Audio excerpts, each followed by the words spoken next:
அடுத்த வருஷம் நடக்க போற ஜனநாயக போருக்கு தயாராகிறதுக்கு முன்னாடி நம்ம மக்களை உங்க எல்லாரையும் பார்த்துட்டு போலான்னு வந்திருக்கிறேன். திருச்சியில தொடங்கின எல்லாமே திருப்புமுனையா அமையும்னு சொல்லுவாங்க. லைக் அறிஞர் அண்ணா அவர்கள் முதல்ல தேர்தலில் நிக்கணும்னு நினைச்சதே திருச்சியில தான்.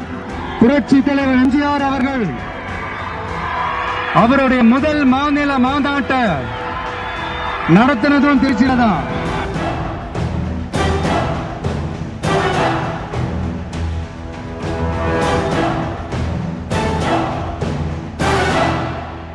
மக்களை சந்திக்கிறதுக்கான தன்னோட சுற்றுப்பயணத்தை திருச்சியிலிருந்து தவேக தலைவர் விஜய் தொடங்கியிருக்கார். இந்த சுற்றுப்பயணம் அப்படின்றது ரொம்ப முக்கியமான ஒன்றாக தாவேக்காவுக்கும் இருக்கு அப்படின்னு நம்ம சொல்லலாம். ஏன் அப்படின்னா விஜய் மீதான பல விமர்சனங்கள்ல முக்கியமான ஒன்று, அவர் மக்களை நெருங்குவதில்லை, அவர் ஒரு தூரமாகவே இருக்காரு, ஒரு டிஸ்டன்ஸை மெயின்டைன் பண்ணுறாரு அப்படின்ற மாதிரியும், ஒர்க் ஃப்ரம் ஹோம் அப்படின்ற ஒரு பாலிடிக்ஸ் அவர் எடுக்கிறாரு அப்படின்ற விமர்சனமும் முன்வைக்கப்பட்டது. இப்போ இந்த சுற்றுப்பயணம் சனிக்கிழமையில் திட்டமிடப்பட்டிருக்கிறதுனால இது ஒரு வீக்கெண்ட் பாலிடிக்ஸ் அப்படின்ற ஒரு விஷயத்தை விஜய் முன்னெடுக்கிறாரு. இது சரிவராது என்ற பல விமர்சனங்கள் முன்னெடுக்கப்பட்டன. அந்த விமர்சனங்களுக்கு இடையிலே தான் இந்த திருச்சியில தன்னோட சுற்றுப்பயணத்தை தொடங்கினார். இது ரொம்ப முக்கியமாக இந்த சுற்றுப்பயணங்களுக்கான அனுமதி காவல்துறையால கொடுக்கப்படல, இதுல அரசியல் காழ்ப்புணர்ச்சி இருக்கு என்ற விமர்சனத்தையும் விஜய் முன்வைத்திருந்தார். ஆனா அந்த கூட்டத்திற்கான அனுமதி முதல்ல மரக்கடை என்ற பகுதியில், திருச்சியில் இருக்கிற மரக்கடை பகுதியில் பேசுவதற்கு தான் அவருக்கு அனுமதி கொடுக்கப்பட்டிருந்தது. காலை 10:35 மணிக்கு அந்த இடத்துல அவர் பேசுவதாக இருந்தது. ஆனால் அந்த இடத்திற்கு வந்து சேர்ந்து அவர் பேச தொடங்கிய போது மணி 3:05, பிற்பகல் 3:05.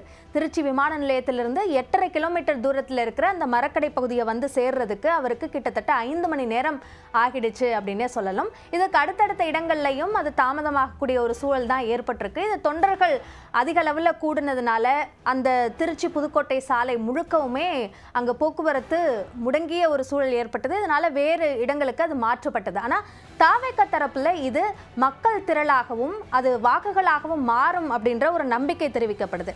இதுல என்ன பேசினார் திருச்சியில அப்படின்னு நம்ம பார்க்கும்போது, முதல்ல அவர் ஒரு போருக்கு போறதுக்கு முன்னாடி, போர்ல வெற்றி பெறுவதற்கு முன்பாக குலதெய்வத்தை பார்க்கறதுக்கு போவாங்க, அந்த மாதிரி தான் மக்களை பார்க்கறதுக்கு நான் வந்திருக்கேன் அப்படின்ற அடிப்படையில தான் அவர் தன்னோட பேச்சை தொடங்கினார். அதற்கு பிறகு திருச்சியில ஏன் தேர்வு செஞ்சேன் அப்படின்ற அந்த விளக்கத்தை அவர் கொடுக்கிறார். அதாவது ஏற்கனவே வடக்கு மண்டலமான விக்கிரவாண்டியில முதல் மாநாடு, அதற்கு பிறகு கோவையில பூத் கமிட்டி, அது ஒரு மேற்கு மண்டலம், அப்புறம் தெற்கு மண்டலமான மதுரையில 2வது மாநாடு. அந்த அடிப்படையில தான் டெல்டா மண்டலத்துல இந்த கூட்டம், அதாவது இந்த சுற்றுப்பயணத்தோட தொடக்கம் அமையணும் என்று தாவேகா திட்டமிட்டுச்சு அப்படின்ற அந்த கருத்துக்கள் தான் சொல்லப்பட்டது. இப்போ விஜயோட பேச்சில் அவர் சொன்னது என்னன்னா, திருச்சியில ஆரம்பிக்கிற விஷயம் எல்லாம் திருப்பு முனையா அமையும் அப்படின்னு நம்புவதாக அவர் சொல்லியிருக்கிறாரு. அதே மாதிரி அண்ணா 1956 தேர்தலில் நிற்கணும்னு நினைச்சது திருச்சியில தான் அப்படின்ற கருத்தை சொல்றாரு. ஆனால் அது ஃபேக்சுவலா சரியா அப்படின்றதுல நிறைய சந்தேகங்கள் எழுப்பப்படுது.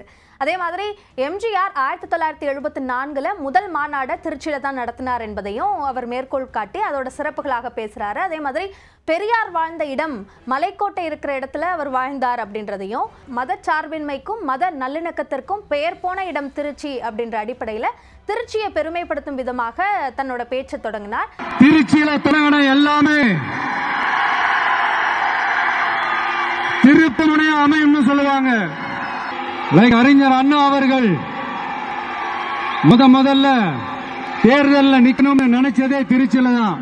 புரட்சி தலைவர் எம்ஜிஆர் அவர்கள் அவருடைய முதல் மாநில மாநாட்ட நடத்தினதும் திருச்சியில தான். நம்ம கொள்கை தலைவர் பெரியார் அவர்கள் வாழ்ந்த இடம், மலைக்கோட்டை இருக்கிற இடம், கல்விக்கு பெயர் போன இடம், மதச்சார்பின்மைக்கும் மத நல்லிணக்கத்திற்கும் பெயர் பெற்ற இடம், கொள்கை உள்ள மண் இது.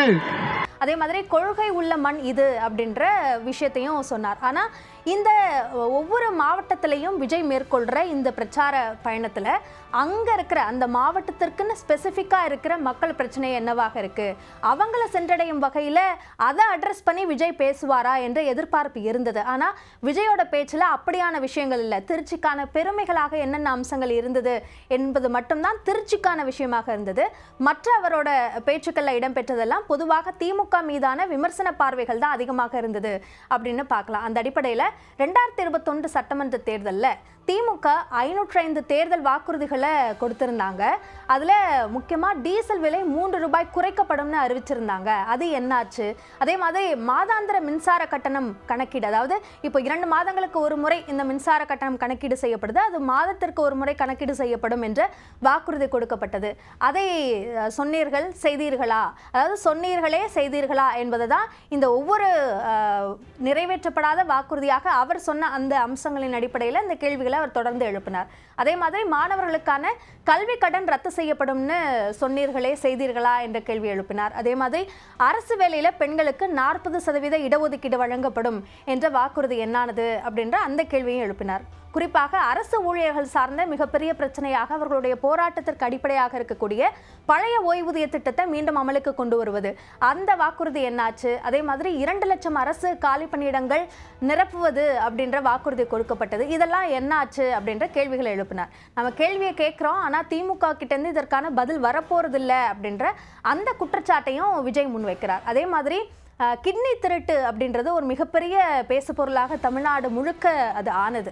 அதையும் தன்னோட பேச்சில் அவர் அட்ரஸ் பண்ணியிருக்காரு அப்படின்னு பார்க்கணும். அதே மாதிரி பேருந்தில் பயணிக்கிறதுக்கு பெண்களுக்கான இலவச அனுமதி அளிக்கப்பட்டது, ஆனால் அதை சொல்லி காட்டி முன்னாள் அமைச்சர் பொன்முடி பேசியதை விமர்சிச்சும் தன்னோட பேச்சில் விஜய் பேசியிருக்கார். அதே மாதிரி 1000 ரூபாய் உரிமை தொகை அப்படின்றது தான் திமுக பெண்களோட வாக்குகளை பெறுவதற்கான முக்கியமான ஒரு அம்சமாக விமர்சகர்களால் சொல்லப்படுது. ஆனால் அந்த விஷயத்தையும் சொல்லி காமிக்கிறாங்க அப்படின்ற அடிப்படையில் அதை அவர் விமர்சிக்கிறார். அதே மாதிரி அது எல்லோருக்கும் கொடுக்கப்படலை என்ற அந்த விமர்சனத்தையும் அவர் முன்வைக்கிறார். இதெல்லாம் திமுக மீதான விமர்சனமாக முன்வைத்த அவர் இப்போ கல்வி, மின்சாரம், மருத்துவம் போன்ற அடிப்படை தேவைகளை தாவேக்கா செய்து கொடுக்கும் என்ற அந்த வாக்குறுதியும் தன்னோட பேச்சில் திமுக சார்ந்த விமர்சனத்தையும் சொல்றார். ஆனால் தான் என்ன செய்ய போகிறோம் அப்படின்ற அந்த கருத்துலையும் சில விஷயங்களை அவர் சொல்லியிருக்கார். அதில் முக்கியமானது பெண்கள் பாதுகாப்புலையும் சட்ட பிரச்சனைகள்லையும் எந்த விதமான காம்ப்ரமைஸும் இருக்காது, அதாவது நோ காம்ப்ரமைஸ் அப்படின்றத அவர் குறிப்பிடுறாரு. அதே மாதிரி நடைமுறைக்கு எது சாத்தியமோ அதையே நாங்கள் செய்வோம் அப்படின்றதையும் அவர் சொல்றார். ஸோ இந்த அடிப்படையில் திமுகவை தான் முழுக்க முழுக்க அவர் விமர்சித்து இந்த பிரச்சாரத்தில் அவர் பேசியிருக்காரு அப்படின்றத நம்மளால் புரிஞ்சுக்க முடியுது.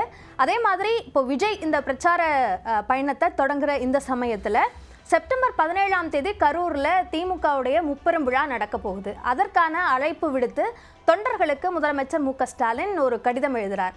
அந்த கடிதத்தில் குறிப்பிடப்பட்டிருக்க 2 விஷயங்கள் தாவேக்காவை விமர்சித்து சொல்லப்பட்ட கருத்தோ என்ற ஒரு சந்தேகத்தை எழுப்புது. அது என்னென்ன கருத்து அப்படின்னா, பழைய எதிரிகள் புதிய எதிரிகள் என எந்த கொம்பனாலும் திமுகவை தொட்டு கூட பார்க்க முடியாது என்ற கருத்தை அவர் சொல்றார். இப்போ புதிய எதிரிகள் அப்படின்னா அவர் குறிப்பிடுறது விஜயதானா அப்படின்ற கேள்வி எழுது. ஏன் அப்படின்னா திமுக வர்சஸ் தாவேக்கா என்ற அந்த அம்சம்தான் 2026 தேர்தலில் இருக்கும், அப்படியான ஒரு போட்டியாகத்தான் இந்த தேர்தலில் இடம்பெறும் என்று விஜய் சொல்லியிருந்தார். ஆனால் திமுக அதை எந்த இடத்துலையும் ஆமோதிக்கவே இல்லை. ஏன் அப்படின்னா தாவேக்காவை தங்களுக்கான ஒரு போட்டியாக திமுக பொருட்படுத்தவே இல்லை என்ற ஒரு நிலைப்பாட்டில் தான் அப்படியான ஒரு விமர்சன பார்வைகளை தான் திமுகவை சேர்ந்தவர்கள் வெளியிட்டு கொண்டிருந்தார்கள். ஆனால் இப்போ புதிய எதிரி என்று முதலமைச்சர் தன்னுடைய அறிக்கையில் குறிப்பிட்டிருப்பது என்பது அப்படியான ஒரு போட்டியாக தாவேக்காவை திமுக என்ன தொடங்கி இருக்கிறதா என்ற கேள்வியை எழுப்பும் வகையில் இருக்கு.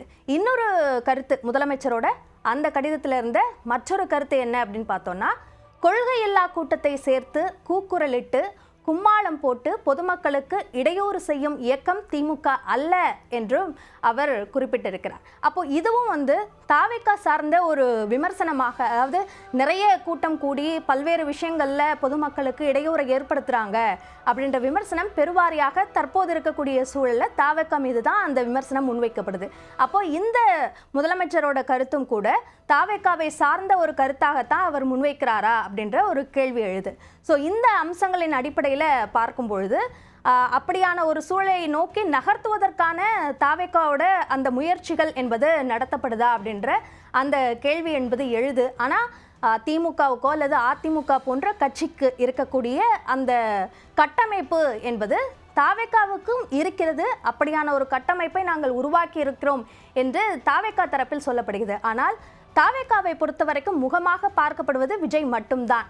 இப்போ இருக்கக்கூடிய இந்த கூட்டம் எல்லாமுமே விஜய் பார்ப்பதற்காக மட்டும்தான். ஆனால் ஒரு திமுகவோ அதிமுகவோ கூடும்பொழுது அங்கே இருக்கக்கூடிய ஒவ்வொரு நிர்வாகிக்கும் அந்த நிர்வாகியை அங்கே தெரிந்தவர்களும் நிறைய பேர் இருப்பாங்க. அப்படியாக ஒரு கவுன்சிலராக இருக்கக்கூடியவருக்கான செல்வாக்கு அந்த தொகுதியில் இருக்கும். அப்படி கீழ்நிலையில் இருக்கக்கூடிய அந்த கிராஸ் ரூட் ரீச் அப்படின்றது திமுகவுக்கும் அதிமுகவுக்கும் அதிகம். அதை உருவாக்க வேண்டியது தாவேக்காவுக்கு ஒரு முக்கியமான அம்சமாக இருக்கிறது. ஸோ அந்த அம்சம்தான் தாவேக்காவுக்கு இருக்கா என்ற கேள்வியை அரசியல் விமர்சகர்கள் முன்வைக்கிறாங்க. ஆனால் விஜய் நினைக்கக்கூடிய இந்த சுற்றுப்பயணம் மூலமாக மக்களை நெருங்கிவிட முடியும் என்ற அந்த தாவேக்காவினுடைய திட்டம் பலனளிக்குமா என்பது, இவர்கள் எந்த வகையில் செயல்படுறாங்க, என்னென்ன பிரச்சனைகளை மக்கள் கிட்ட போய் பேசுகிறாங்க என்ற அடிப்படையில் தான் அது உருவாகும். அப்போது தான் இந்த கூட்டம் வாக்குகளாக மாறுவதற்கான வாய்ப்பும் இருக்கும். இந்த கூட்டம் என்பது வாக்குகளாக மாறாது என்றும் சொல்ல முடியாது, மாறும் என்றும் சொல்ல முடியாது. மாறுவதற்கான வாய்ப்புகள் இருக்கு அப்படின்றத, அந்த வாய்ப்பை விஜய் எப்படி பயன்படுத்த போகிறார் என்பது தான் இப்போ இருக்கிற ஒரு $1 மில்லியன் கேள்வியாக இருக்கு.